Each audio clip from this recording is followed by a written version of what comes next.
good morning and welcome. This is Tampa Home Talk, and I'm your host, Katrina Madewell, joined by Leo Kane with Beryl Engineering and Inspections. Oh, I'm so happy to be here today. Did you know historically January is the coldest month of the year?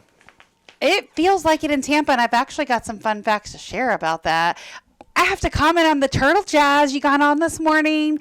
If you guys are watching Leo on Facebook Live or you're watching him on YouTube later, make sure you smash like and subscribe. Pull that jacket back. You look dashing. Look at this. Thank you. Yes. Well, did Nikki dress you? You look so great. She's got turtles on. So basically, to set the stage for our listening audience out there, I'm wearing you have to describe what you're wearing. White button-up short sleeve shirt with a blue sea turtle pattern. Periodically around it and some scallop shells. Some starfish, some shells. Yeah, and the reason why I'm wearing this is I have my orientation this morning as a board member for the Florida Aquarium. So I figured I'd go all out on the turtle side of things for the meeting. You look dashing. I hope they notice how amazing you look. Like it's the first time you're ever not in a green barrel shirt. Yeah, I do feel naked without my green barrel shirt, so my jacket is green. You look fantastic. I think you should dash that turtle shirt. Well, thank you. But I am still cold because, like I said before, January is the coldest month of the year. Did Nikki pick that out or did you? This was actually a gift that was given to me on my birthday by one of my close friends. Wow. Nailed it. He did. Who was that friend? He nailed it. That was my friend Tom. Is that the guy from the aquarium? No. The mustache? Who's that? That's Eric. That's Eric. That's Eric. Okay, got it. Yes, it was not. No, they just got me some cards and some well wishes, and Eric usually gets me beer. But yeah, this shirt came from a close friend of mine, and couldn't have been any better of a pick. He rocked it. I mean, the size and all is like perfect. All right. Well, we're missing Adam Talley today. We're missing Pat George today. They are both sick with that funk going around. Hence the coldest month of the year. That's why you should always get if you're into vaccines, you should get your vaccines from one of your local retailers or grocery stores to get your $10 coupons when you do that. But you should be current on your vaccines for the influenza if you believe in vaccines. See, I don't. I believe in vaccines, but I don't get the flu shot. I can't avoid it because I want my $10 off to get my... Yeah, really? That's what you're... To get my sushi at a discount on Wednesdays. Yeah, no, I don't know. All right, Schreiner, you're back there on the board. What do you think? Do you get the flu shot or not? I stopped getting the flu shot when they could no longer tell me what was in the flu shot I was getting. I think you get sicker. Like, I get it. You want to dose your body with a little bit of whatever you think that strand is this year, but I don't know. Well, that was the COVID vaccine that got people a little under the weather. The flu one usually doesn't do anything. They inject you with dead flu stuff, and then you attack it. I did get it one time, and I got sick after I got it. Maybe it was the stuff you ate off your $10 card. No, that was not it. Anyway, we have some numbers to report this morning, and I think Can you read them? No, not without my glasses. I wrote mine out. I noticed that too. I was like, okay, yeah. All right. So today we're going to talk all about a little bit of Tampa history. I got some really cool fun facts about Tampa since we don't have a guest lined up and you're talking to us today. And also Maddie's going to be in a little bit. She's going to talk about plant care in this cold weather that we are about ready to get this weekend. Which is important because it's going to be in the 80s next weekend for Gasparilla. Well, just so you know, the Children's Parade is this weekend. It was about 50 degrees this morning. I don't know what the temperature is now, probably slightly warmer, not much. But after this afternoon, there's that cold front moving in. And Saturday for the Children's Parade is going to be cold. The low is 47, the high is 59, and it's probably going to be around 38 when you wake up Sunday morning. But never fear, we're going to be in the 80s next week. Yeah, we'll be in the 80s next week for the... raunchy version of the Gasparilla Festival where everyone's wearing skimpy clothing. The adult version. But this one is the children's version, so you should not be showing any skin at all, and you should be well bundled. So no alcohol. And no alcohol. So I think the weather is going to play out nicely for these two Gasparillas. Which is a couple fun things that I put in here. So did you know that in 1933 was the end of the Prohibition where alcohol actually became legal? Yeah, I still don't understand how we could exist in a nation where alcohol was illegal from the end of World War I through basically the start of the Great Depression. That's when all the speakeasies popped up and they did it at home, right? So to end now they say alcohol is a depressant, but if you look about it from a global standpoint, we came out of the Great Depression when we repealed the anti-alcohol bills. Yes, I think you're right. You're right. We did. Yeah. Well, I think that's kind of what's going on today with pot. I'm just saying. It feels like it. 100 years later. Yeah. It seems like that's the direction we're headed, doesn't it? Well, I mean, pot is becoming more legal around It's just the like, nations. it's mainstream, like alcohol was 100 years ago. Kind of. Almost 100 years Yeah, ago. it's kind of. But I mean, people have been partaking in the ganja for thousands of years, Like alcohol. like No alcohol. different. Well, I mean, with alcohol, you have to think back in the way day. Not the way day, but the way day. The act of making alcohol, of boiling the water and treating it and adding hops to it, that actually allowed drinking water that would make people sick to be safe. So low alcohol water, like we're talking like 0.5, maybe 1% alcohol water, was standard because that's the way they treated for drinking water. And that's why humans are so used to consuming alcohol. Well, 47 years ago today, it actually snowed in Tampa Bay. What? We got 0.20 of an inch in 1977. And a lot of Tampa people like me remember that day. I was little. I don't remember that day. You weren't here. I wasn't here figuratively and literally. So 47 years ago today in Tampa Bay, it snowed. Let's run through our numbers for the week, Leo. And then we've got a couple other really cool, fun little things about Tampa and the history we're going to chat about. And then we'll talk about plant care later in the hour. Sounds so great. the number of new listings this week is coming in at 820. Ding, ding, ding, ding, ding. We're up. We're out of the 700s, and we're well above the 400s of a month ago. Now, this is a 7-day trend. It is single-family homes, and it is in 3 counties in Tampa Bay. I thought we were up to 4 counties. We're forgetting Hernando No, again? our numbers are still, now where you're confused at or where they're blah. Our numbers are reported directly from our MLS, which is our surrounding counties. So Gotcha. Pasco, Hillsborough, and Pinellas.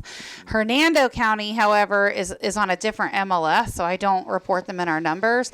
But when we look at the Florida Realtors data, this is what you're looking at here. Oh, when we look at the It's a realtor month data. and a half behind. They do lump Hernando in with Tampa Bay. Okay, that's why. I knew there was some version of some numbers we looked at that had some subset of some Hernando County. But for our numbers, the 820 is going to be those 3 counties. It's going to be single-family homes, and it's going to be new listings that have come on the market in the last 7 days. Yeah, I'm definitely seeing an uptick in the number of home inspection requests or the number of subject to appraisal requests that we have. A subject to appraisal request is where the appraiser has flagged something that needs an engineer to look at it during the home buying process. And then they say, okay, once we have some clarity on what this is and we know it's fixed, then we'll give you a loan on it. Or we go out there and say the appraiser has no right saying something structurally unsound. They don't know what they're talking about. Here's your clean letter. Well, if you may remember, Danielle Evans, a regular on Tampa Home Talk and one of our partners, actually says that they don't want to comment on those because they are not licensed home inspectors or engineers, yet the banks and Fannie Mae and Freddie Mac make them. Oh, it's the same thing in the home inspection industry. We're specifically told we're not allowed to assign a useful life as a home inspector to components such as roofing, or not even go in depth on certain types of plumbing, such as polybutylene, but the insurance company makes us do that for the 4-point inspection. Right. So where do you think that will change in the future? No, the insurance companies are just going to get stricter at what they want to make licensed professionals do outside the realm of their license. So they can later say, hey, you shouldn't have commented on that because it's not in the realm of your license. Well, it was kind of funny because back in the day, now we're going back to 2015, some of my first expert witness work that I did was on behalf of an insurance company who was suing engineers over missed data on a 4-point inspection. That's interesting. Well, there's always someone ready to sue somebody. You know how that goes. But all right, so new listings coming in at 820. The number of price decreases is a sharp 1051. So 1,000 of those boogers had a price drop. And the number of solds, wow, that is not a typo. 411? 411 solds See, that's the information, man. in the last 7 days. That is a sharp change from last week.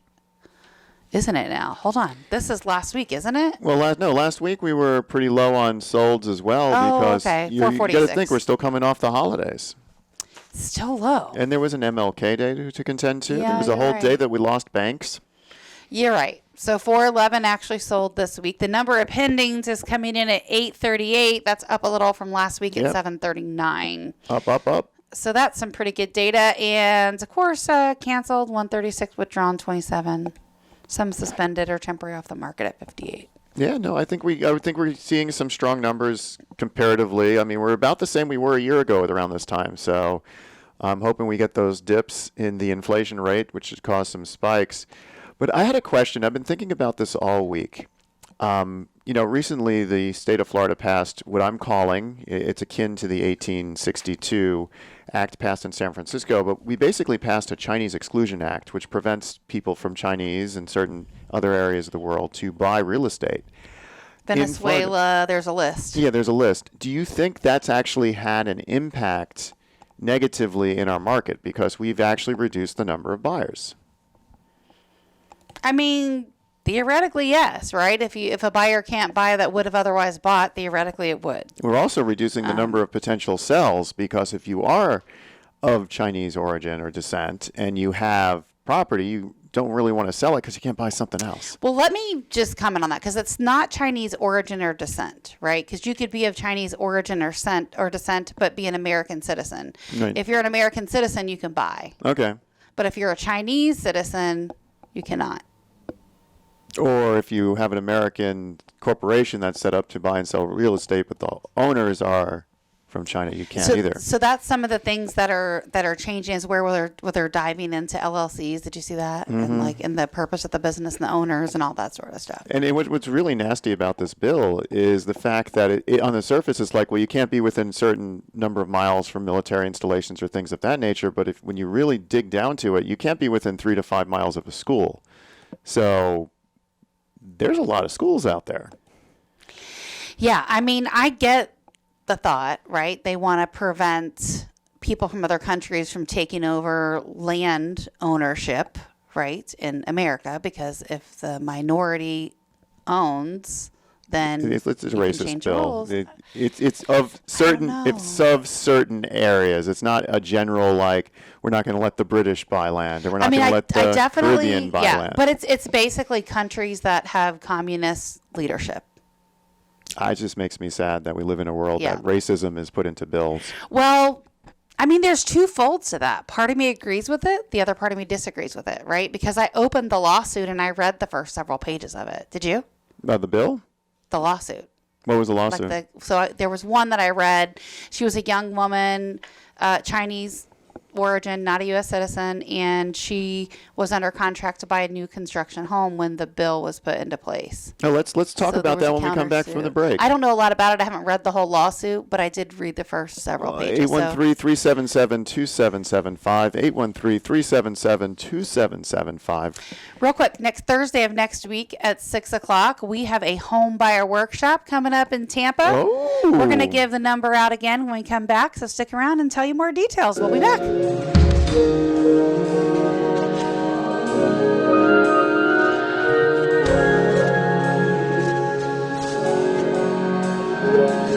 Welcome home. This is Leo Kane with Beryl Engineering and Inspection, bringing you all the information. Now, if you were curious about what we were talking about right before the break, it is Shen versus Simpson is the name of the case. Yeah, I think we probably should bring an attorney on that knows more about that case and can chat about it. But it's interesting. If you wanted to Google it, you could read the complaint. Yeah, it's on the ACLU's website. I definitely see that side of it, and I understand the flip side of it with DeSantis. It's a very torn law. You know what I mean? I don't know how I feel about it. I just can't support something that's putting racism into the... I get it, and I get that perspective. I also get the flip side that we need to protect America. You know, I don't know. You need to protect America. And if you have too many Chinese citizens, for example, buying up property and Americans can't, where it's expensive with inflation, all this other stuff, you know, and they're priced out of the market, they could change laws that very much change the footprint of America. That's the flip side to that. That is the flip side. So I'm not agreeing with racism. That part I'm not. I would highly encourage those people to become U.S. citizens so that they can buy, right? I mean, that's the solution. And I mean, I hear what you're saying. So if there was a uniform bill that protected American land that only Americans can buy it, that's a uniform bill. That's more supportable. I get what you're saying because they specifically outline people. I get what you're saying. That point of view makes complete sense. You'd be hard pressed to argue with that point, right? Yeah. Because it specifically points out certain demographics and not any But the thing I was asking about, instead of going down this rabbit hole, is what impact do you think that has or will have on the real estate market? Not enough to make a difference because Florida's still strong, Tampa's still strong. It's not enough to make a difference at this point. At some point in the future, it may. But, you know, we've seen some pretty extreme, like, things happen, lawsuits, laws. I mean, there's another one right now. There's a bill right now in play that is trying to put caps on rental. I don't agree with that at all. I don't agree with that. There's caps in California, and it really messes with the housing economy, right? Like if investors can't rent their homes for fair market rents, I don't think that's right, especially when their expenses rise. There's no caps on that. Now, that's interesting because if you think about it, we have a Republican-controlled state, so to put rent restrictions in, that's usually a Democrat move. I know, but there is a Senate bill on there. I remember reading over it. We're going to have to bring someone to talk about it that talks about implementing caps on housing, on rent. Well, then we should have caps on the amount of insurance that goes up. Exactly. We should have caps on HOA dues going up. I mean, if you and don't I think have, that's going to be the argument. yeah, if you don't have caps Right. on all these other factors, capping rent just hurts the landlords themselves. Right. All right, so Home Buyer Workshop is Thursday coming up next week on the 25th from 6 until 8 p.m. We're going to be having a Home Buyer Workshop at 6 p.m. at the Tampa Properties Keller Williams office right in Tampa on Limeball. So if you'd like to get some information about that, you can call or text to 813-377-2775. What was that number? It is free, and you could just call or text to RSVP to 813-377-2775. Call or text, that is an off-air number, 813-377-2775, and come attend our home buyer workshop. We are going to have some food since it will be around dinner time, make arrangements for childcare, and we're going to give you guys a fun couple of hours. So that's the plan. Next week on Thursday, the 25th. We'll have to mention that a couple of times during the rest of the show, especially during the fourth segment where we're bragging about the Beryl Project Engineering sponsoring of the announcement of the Keller Williams listings. That's right. And so a couple other things. So 100 years ago, in 1926, Tampa's first air conditioning building opened. Guess which one that was? And from there, it just was a big deal because the homes just started coming in off those Sears Roebucks train cars. Well, basically, Tampa Theater was the first commercial air conditioned building. Jill has told us that. It was a big deal. The Columbia actually got air in 1935. That was a big deal to have this vision of your dining room that would be air conditioned. Speaking of the Columbia, have you guys been to the one that's down in Sarasota? It's near the Sarasota, Bradenton area. It's I can't remember. Just the Armin original. Circle. Armin Circle. Armin Circle? Yeah, it's beautiful because it's open air. So you get it's got the look and feel on the backside of the restaurant of the one we have here in Tampa. But if you look front facing, it's just open air and it's al fresco. Well, also, speaking about homes, right? So in 1936, there was a home on Baltic Circle in Davis Island. That was the first house in Tampa to have AC. Really? Because that's like the lowest price square on the Monopoly board. Well, that's the Purples. Yeah. Gorey Elementary was named after John B. Gorey. He was a physician and inventor known as the father of modern air conditioning. So I have to give credit to these fun facts to Lloyd Zowers of Fox 13. And really, it wasn't until the 1960s that air conditioning became more mainstream in homes. Surprised John Gorey isn't well known and more prevalent in the mindset of all the Americans who love air conditioning. Yeah, could be. Well, I got some really cool fun facts to point out about Tampa Bay. This was really cool. I found some of this information on Visit Tampa Bay, and I thought this is such a relevant topic for today. I love talking about it since we're in Gasparilla season. And then even though we're not going to be at freezing, we're going to be near freezing. It's probably worth talking about some of those plants, how to protect them. And Maddie is the blooming agent. It's going to chat about that a little bit later. So Tampa got its known. I mean, everybody knows, I think, that we're known as a cigar city, right? But the cigar manufacturing is actually what put Tampa on the map in 1886. And if you want to learn more about that, really, if you go down to the Channel Side area, we have the Tampa History Museum. They have a whole floor dedicated to the early days of Tampa, how we were a cattle ranching area, and then we became a cigar city. And it's really neat to learn about why certain buildings are facing the way they are, why they are 4 stories tall, and all these other interesting tidbits about the Cigar City days. That would make such a good show, wouldn't it? We're going to have them on. Would love to. So great. Talk about the Tampa history. Yes. So they basically the railroad and the trains would transport those cigars into New York and some of the other major cities from Tampa. But a lot of migrant workers and immigrants came to Tampa specifically to work in the cigar factories. Yeah, it was neat. Back in the day, your workers all lived within Ybor, like that original footprint for Ybor. And then the supervisors, the well-to-dos, or the rich people lived in VM Ybor, which is actually located just north of Ybor. Now it's been cut by the highway curve, so that area has been pressed a little bit, but that's where the rich people used to live. So if you look at the architecture of the historic homes in Gary or East Ybor versus VM Ybor, you'll have larger houses, bigger footprints. It's fascinating, isn't it? The history in Tampa. The Cuban sandwich was also invented right here in Ybor City. And do you know why? A lot why? of people think that's from Cuba or Miami. It was invented here. Do you know why it was invented that way? Because it was stuff that they had readily on hand that the immigrants were familiar with. And it was also a chef that sort of like put this together and made it a staple. That's what I know about it. So basically, the Cuban sandwich came about because it was a sandwich that could be made in the morning using the Okay. Cuban bread, and it could sit around all day and still not make you sick. So that's why the sandwich came about. It's a combination of our Cuban heritage and our Italian heritage Right. on the different styles of the meats that got put together. So it appealed to all the immigrants Right. for those various reasons. And it appealed to the workers, the supervisors, because they knew these sandwiches were readily available. They could be made in the morning. They can be delivered to the workers on site. So it actually increased productivity. Yeah, definitely a staple here in Tampa. So normal for us, but not so much so in other areas, which is pretty fascinating. Ray Charles also got his start here. He went to school in Florida in St. Augustine for a special school for the blind and the deaf. And then he came to Tampa and he played in clubs all over Central Avenue. So he got to start right here in Tampa. Nice. Well, it's Central Avenue, This said Central Avenue, but I'm wondering if that's like. St. Pete. Mm-hmm. Yeah, I'm wondering. It They does said say Tampa. it doesn't say Tampa Bay, but we don't really. Our Central Avenue has. I wonder if it was a road that was renamed. That's what I was thinking when I Maybe. read the article. Because originally, if you go back to Ybor history, they modeled the naming convention of the streets in Ybor after New York. So 7th Avenue used to be called Broadway. So see, it probably was a rename of a street, don't you Yeah. think? I bet you it was.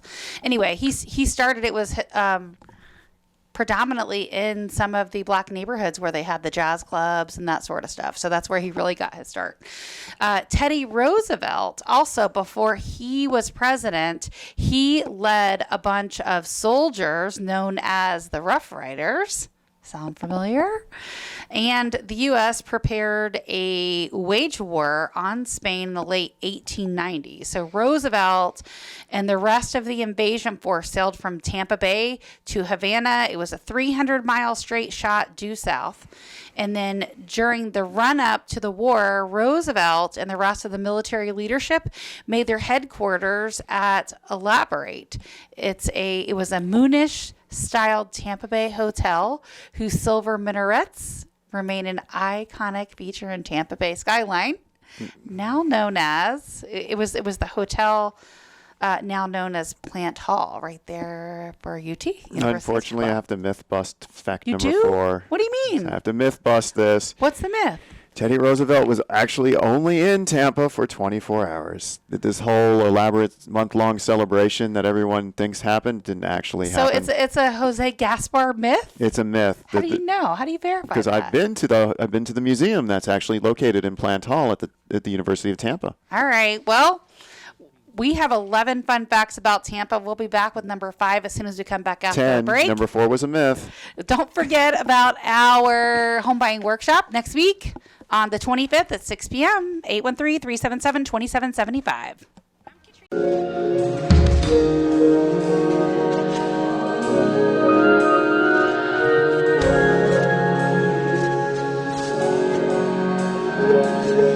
to go where I think you're going to go. You remember with that this. song, don't I do you? remember that song. All right, so the twist was invented here. No, get out of Yes, it here. was. How's that? As the story goes, Hank Ballard, the man who wrote the song Chubby Checker turned into that smash hit that you just heard, was inspired by seeing African-American teenagers dancing on Central Avenue again. I think it was a renamed street. I'm just saying, during the heyday in 1950s. The twist was the B-side of its record, but quickly became a national sensation when Chubby Checker performed it on American Bandstand. I remember American Bandstand. And the dance craze was born. So check out Perry Harvey Senior Park to learn more. You'll find a sculpture memorializing Ballard and the twist at the entrance to Perry Harvey Senior Park. Perry Harvey Senior. We're gonna have to check Park. that That's out. on Harrison Street, so Central would have been downtown. Yeah, that So makes sense. that makes sense. That 'Cause makes you gotta sense. make sense that the Central Avenue would be downtown Tampa, so All it was right. a rename. All right, so prefab houses, this is what you were talking about earlier. Yeah, straight off the train. So the prefab houses started in Ybor City. They were basically efficiency expert Don Vicente in Ybor needed a quick way to house those throngs of those cigar workers pouring into Tampa Bay, and he ordered these small, simple houses called casitas that would arrive by train, partially built to be assembled in about a week. What do you think about They that, came Leo? off the Sears Roebuck catalog. What's also interesting, if you go to the Seminole Heights Garden Club, you can actually look at the catalog. And for people who live in the Ybor, Seminole Heights, Tampa Heights, VM Ybor area, you can probably find your house layout in the catalog to know what you started as. That is so crazy cool, isn't it? All right. So the other thing too, the workers, what they would pay for their mortgage payment monthly, it'd be directly deducted right out of their check. The company store. It was beautiful. Like I said, the workers were fed from the Cuban sandwich, which was a fast way to keep them worked. They were also entertained. What's also interesting is during the day while they're putting the cigars together, you would have an orator basically read books. And commonly, they were either reading the news or they were reading from the Bible to the workers. So- learn more about this at the Tampa History Museum in Channelside. I love it. So the original casitas, when you visit Ybor City Museum State Park, you can see some of those there. Have you seen them? Ybor City Museum State Park? It says. I don't know about that one. All right, you have to check it out. I'll Let have me to know look where it into is. that, yeah. You live in Ybor. I'm I mean, counting on I you. do know about Florida Cracker Village, which is located at the fairgrounds, which is always a fun visit. That's always so cool. Yes. It's coming up too. All right, so manatees love Tampa Bay. No surprise there, especially during the winter and the spring. So right now is prime time in Tampa Bay, where you can chock-a-block with those Florida's official marine mammals, and you can spot them in the Hillsborough River, along with some dolphins. And don't forget, they swarm and just love the Chico Manatee Viewing Center down there by Big Bend. Do you know why? Oh, because it's warm. Yeah. It's warm from the power plants. Yeah, the power plants, they use the water from the bay as the cooling water for their heat exchangers, and then they put the excess water back out into the bay. So you end up with slightly warmer water at the discharge. And the manatees, believe it or not, how much percent body fat do you think manatees have? Gosh, I would say a lot, but I'm probably wrong. Give me a number. Give both of you. What give me a number. percentage of body fat do manatees have? They're solid, like when you look at them, but they look blubbery. So I don't know. I feel like I'm wrong, so I'm gonna guess low and say 26% body fat. I was going to say less than 20%. No, less than 20% is accurate, but we're talking about like 3%. What? So basically, manatees are like pure muscle machines, and they get cold very easily, which is why they end up getting cold stunned. And they come down to the river because the water is warmer. And that's why they move from Crystal River area down into the Manatee Viewing Center, because it's warm. Now, we have another... Now, they also flock up there. In Three Sisters Spring, they flock in because it's a steady 72 degrees year-round. But they come down here for another reason, too. What's the temperature when that warm water comes out of the discharge? It's going to be...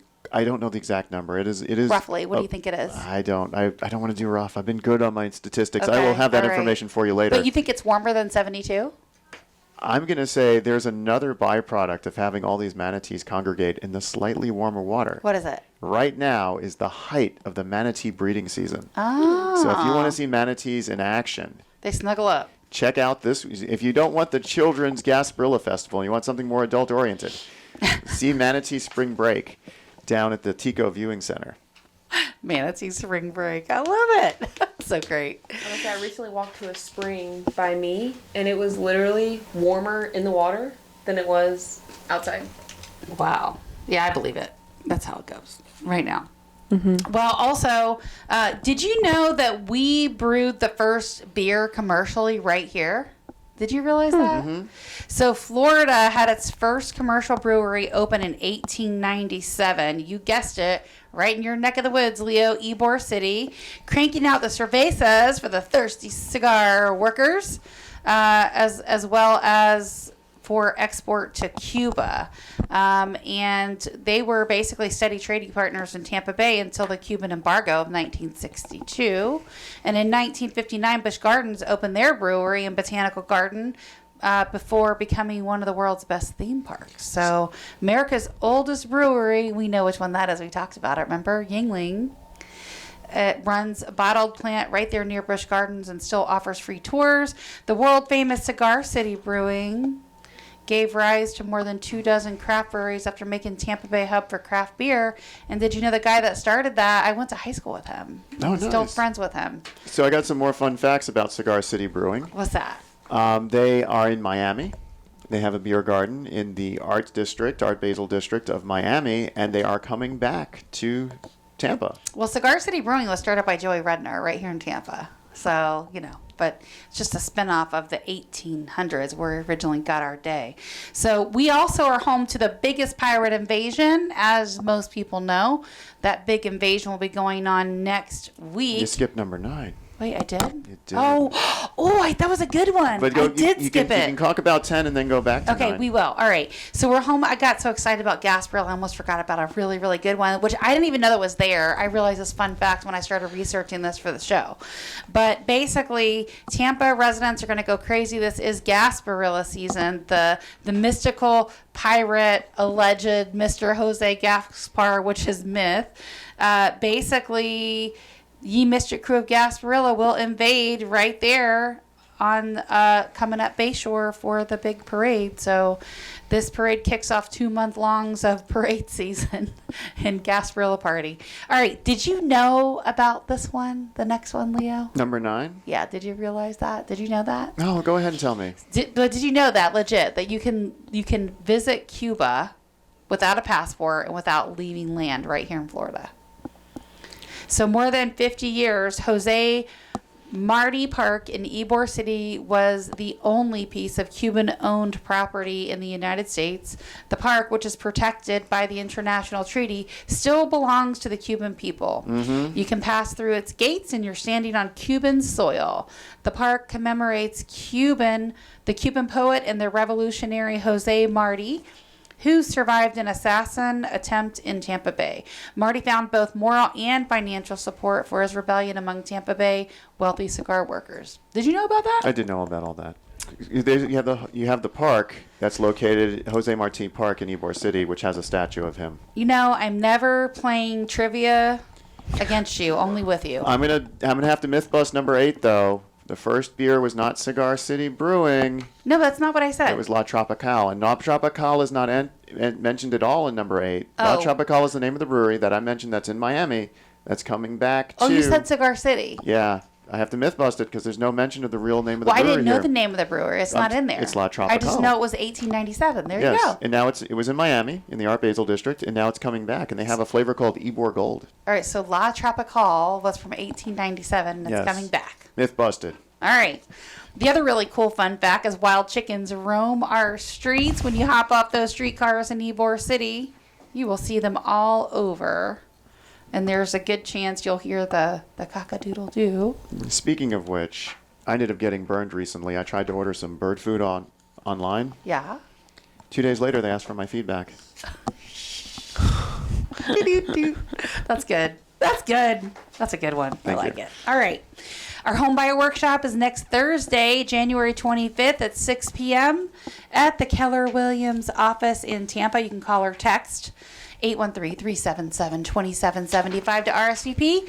There is no cost, and we are going to give you food. 813-377-2775. call or text to RSVP for a home buyer workshop next Thursday, 25th. If you're listening or you're watching and you're on Facebook Live, tag someone you know that's renting a home that really should be owning. Tag someone you know that has complained about their rent going up.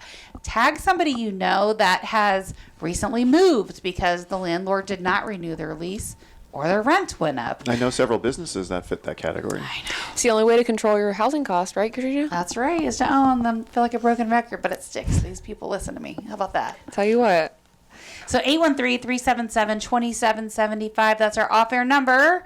If you want to call, text, register, or connect us with someone that should be there in the room. Myself and Sarah Cricky at the mortgage firm are going to be presenting that to you. So you'll have some fun hanging out with us. I promise we will make it exciting. We did a rough run last night. Sarah and I did, and I said, Sarah, a little too monotone, not enough inflection. We got to animate this a little bit. And she's like, I don't know how to not sound like a librarian. I go, don't worry, girl, I got you. Does she have glasses Yes. that you can slide up her nose? Yes. Then give her the librarian look. Double down. I say if you do something and you double down in it, it goes over well. We want to make sure it's fun. We want to make sure it's fun. I'm not doing anything unless it's fun. Just saying. All right. So 813-377-2775. You always give me these weird looks sometimes. I'm just saying.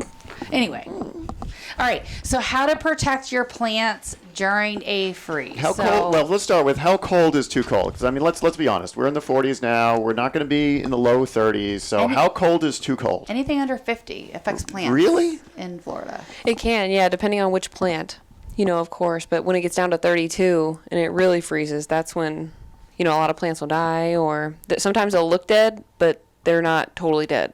So they'll come back like in spring or... I have these amaryllis, right, that have been growing on my windowsill because I still don't have a backyard, which is another pain point we'll talk about another day. But I have these amaryllis bulbs I got from Lowe's or Home Depot. I don't remember which one. But it just grows all by itself in no water. Very nice. Which is pretty cool. Well, is it just And they're sucking beautiful. in the ambient water from the air? I don't know, Maddie, you know. What's the Probably deal a between little amaryllis? bit. Yeah, just because it's right there in the kitchen.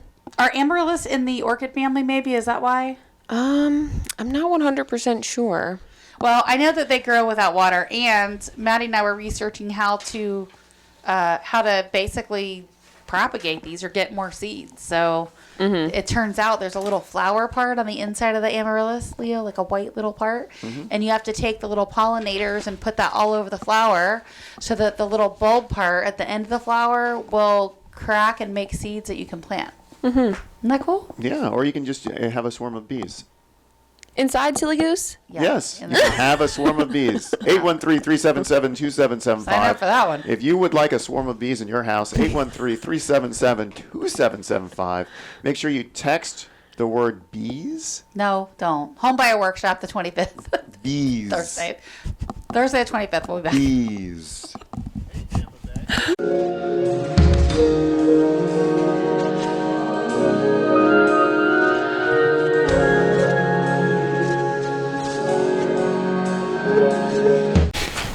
Welcome home. This is Leo Kane with Beryl Engineering and Inspection as the mini Katrinas are taking selfies on the Facebook Lives and the YouTubes. If you like what you're seeing, make sure you smash like and subscribe to not only our feed, but their feeds with wherever these pictures are going. But I'm going to have them continue to talk about what to do with your plants because I have been taking these fun facts about Tampa and myth-busting them, turning them into false facts.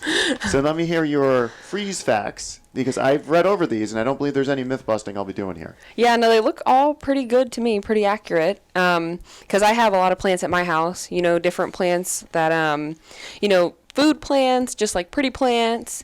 So winter actually can be sometimes good for plants to reduce like weeds and different diseases that can come about. And so a couple really good ways to protect your plants from the cold is to add extra mulch around them. So to kind of trap the heat. And then also different cover blankets.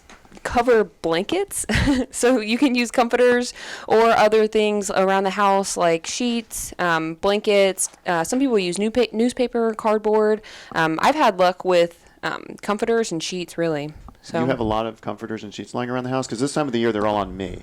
not a bunch. So I have a couple that were older and I just didn't get rid of, and I just kind of keep them stored away until the cold comes around, and then I cover up my plants when necessary. Yeah, I have the set of 4 for my bed, and then I have the set of 5 where we're on the couch. Set of 5? Set of 5 for the couch this time of the year. Okay. Because in a 100-year-old home that has very poor airflow, the inside temperature is whatever the outside temperature is, minus or plus 20 in the direction you don't want it. Oh, gotcha.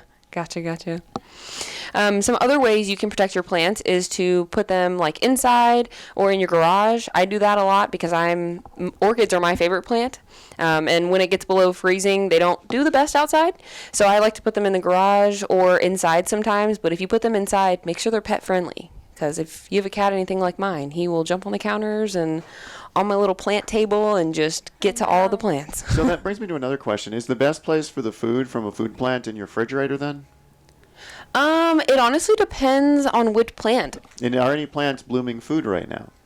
Yes, so there are actually a couple. So there's kale, spinach, collards, peppers, tomatoes, eggplants, carrots, garlic. So all of those would actually be brewing. Well, garlic, the bulb is underground, so. Yeah, the garlic is underground, and then same with carrots; those are kind of grown underground. And Tubers are underground too. Potatoes, radishes, yeah, carrots. Which was neat because in Ybor there's still wild carrots all over the place. So when I moved into my house and I was doing some work in the backyard, I found this little batch of underground carrots. Oh my gosh, that is so cool! Yeah. And then, so what's pretty cool, I did I was able to plant some potatoes. You said that, and it just made me think of this. So normal potatoes, like russet potatoes, you can grow those in the ground. But sweet potatoes, if you put those in the ground like normal potatoes, they'll actually just flower and be very pretty. You have to take, like the eye off of the sweet potato and plant just that. So that was pretty cool. Little lesson learned. And then different plants that can grow in the cold are peonies, coneflower. Those are one of my favorites. Bee palm, coral bells, and Siberian iris. And where can we buy all these plants? Are you doing a garden show?